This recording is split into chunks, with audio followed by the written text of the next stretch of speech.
छत्रपति शिवाजी महाराज के बारे में कथित आपत्तिजनक बयान देकर उनका अपमान करने का आरोप लगाते हुए बागेश्वर धाम के धीरेन्द्र शास्त्री उर्फ बागेश्वर बाबा के खिलाफ नागपुर में जोरदार आंदोलन किया गया।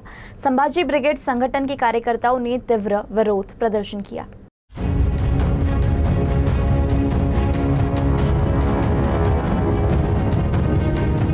शहर के छत्रपति चौक पर संभाजी ब्रिगेड, मराठा सेवा संघ और जिजाऊ ब्रिगेड के कार्यकर्ता बड़ी संख्या में एकत्रित हुए और उन्होंने जोरदार विरोध किया। प्रदर्शनकारियों ने धीरेन्द्र शास्त्री के खिलाफ नारेबाजी करते हुए अपना आक्रोश व्यक्त किया। इस दौरान उनके फोटो पर चप्पल मारकर भी विरोध जताया गया। प्रदर्शन के दौरान स्थिति कुछ समय के लिए तनावपूर्ण हो गई। कार्यकर्ताओं और पुलिस के बीच तीखी बहस भी देखने को मिली, जिसके चलते इलाके में तनाव का माहौल बन गया। हालांकि पुलिस ने हालात को नियंत्रित कर लिया। आंदोलनकारियों ने स्पष्ट चेतावनी दी कि छत्रपति शिवाजी महाराज का अपमान किसी भी सूरत में बर्दाश्त नहीं किया जाएगा।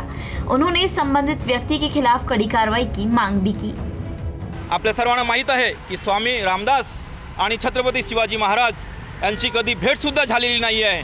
हे प्रत्येक महाराष्ट्रातल्या इतिहासकारांनी दाखल्यासहित पुराव्यासहित सांगितलेलं आहे आणि लिहिलेलं आहे। असं असताना सुद्धा खूप दुःख वाटते, खूप वाईट वाटते की मंचावर उपस्थित असलेले इतर मान्यवर जे महाराष्ट्राचे मुख्यमंत्री आहेत, भारताचे केंद्रामध्ये मंत्री आहेत, कॅबिनेट मिनिस्टर आहेत, त्यांनी एक शब्द सुद्धा काढलं नाही। यावर आम्हाला दुःख वाटलं आणि येत्या पूर्ण महाराष्ट्रामधील जनतेला सुद्धा दुःख वाटलं। तुम्ही बघत आहात की अख्ख्या महाराष्ट्रामध्ये भोंदू धीरेन्द्र शास्त्रीच्या अपोजिटमध्ये त्यांच्या विरुद्ध एक लाट उसळलेली आहे आणि त्याच संयोगाने त्यांचा निषेध करण्यासाठी आम्ही आज संभाजी ब्रिगेड, नागपूर महानगर, मराठा सेवा संघ, जिजाऊ ब्रिगेड आणि इतर सहयोगी संघटना इथं मिळून त्यांचा आम्ही खूप जाहीर निषेध करत आहोत। महाराष्ट्राच्या आमच्या अस्मितेला काळीमा फासण्याचं काम करतोय आणि मला तरी असं वाटतं, मी जाणीवपूर्वक सांगते आहे की हे सगळं त्याला साहित्य पुरवलं गेलं, त्याच्याकडून ते वदवून घेण्यात आलं